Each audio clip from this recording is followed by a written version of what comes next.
Welcome to Shibden Hall, the beautiful Tudor, half-timbered manor house that dates back to 1420. Anne Lister made it her own from 1815 to 1840. Now, I'm no expert on Anne Lister or Shibden Hall, but I had the great adventure of taking a tunnel and tower tour during the Anne Lister birthday week of 25. So here's the tunnel, with an entrance right off the main terrace. Anne Lister, as you may know, was a diarist who was recorded in UNESCO's Memory of the World Register.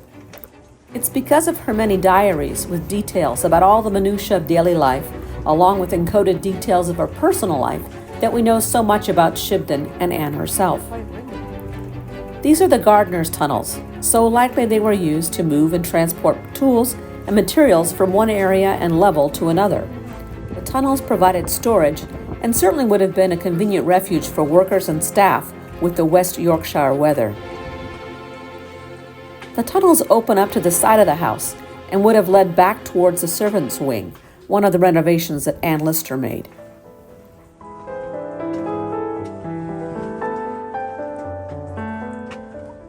Shibden grounds covered more than 90 acres, and Anne made additions of terraced gardens, wilderness gardens, waterfalls, and, of course, walking trails. She had a chaumière, or thatched cottage, built for Anne Walker. Said love shack was a highlight in the Gentleman Jack TV series.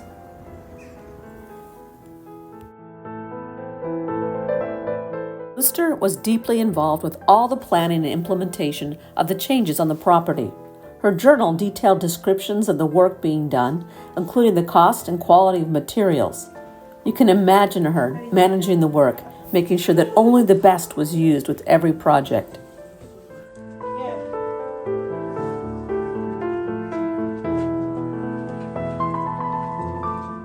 When Anne inherited shabby little Shibden, she had visions for transforming the estate, not only for her own eternal desire to improve her social standing. Halifax didn't have the elite social life of York, London, or Paris that Anne felt such a part of. Lister knew that she had to maintain her stature, and that of her partner wife, Anne Walker, as landed ladies to protect their relationship in the eyes of the community.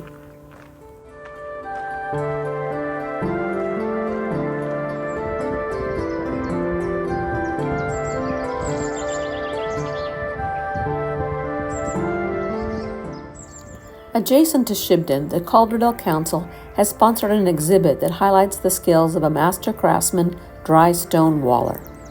A stone sheepfold would have been on Lister's land, a place to conduct animal husbandry.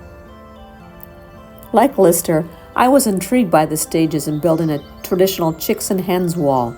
Just thinking of the amount of labor required to mine, form, and build is astounding.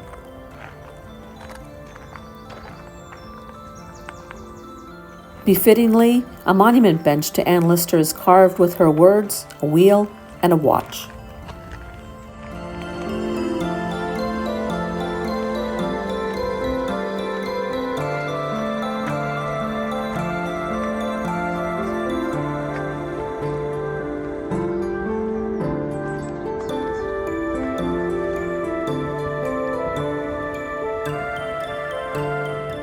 Our tour then moved into the hall.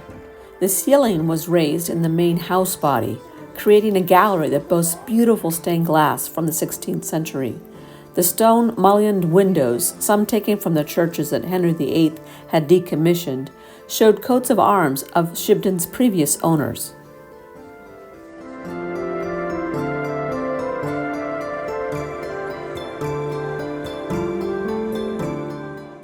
In other rooms, several wooden wall sections were removed for the tour so that we could see the crooked Tudor-style timbers that were covered with Victorian paneling.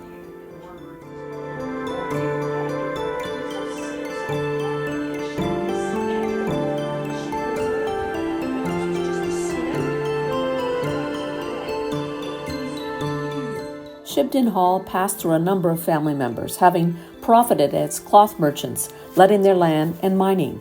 Upon the death of her aunt, Anne Lister inherited Shibden Hall as sole owner. That's when she commissioned a York architect to make the substantial changes in the house, always with her input and her vision.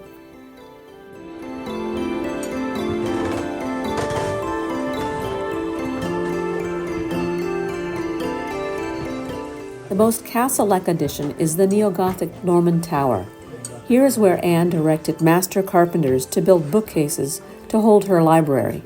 You can imagine the pair, Anne and Anne, sitting in this beautiful space, enjoying the views of their estate.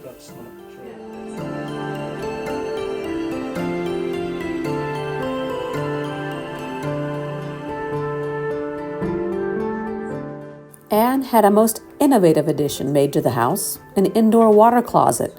What a godsend that must have been.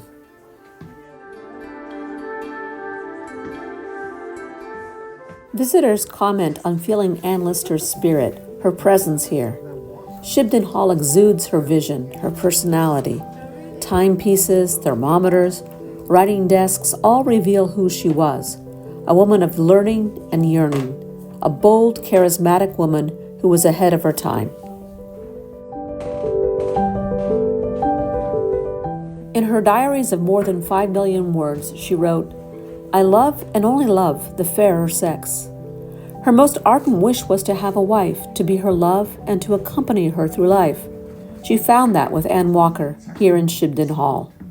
She wrote, "The thought of exile from poor Shibden always makes me melancholy. Come what may, I have been happier here than anywhere else."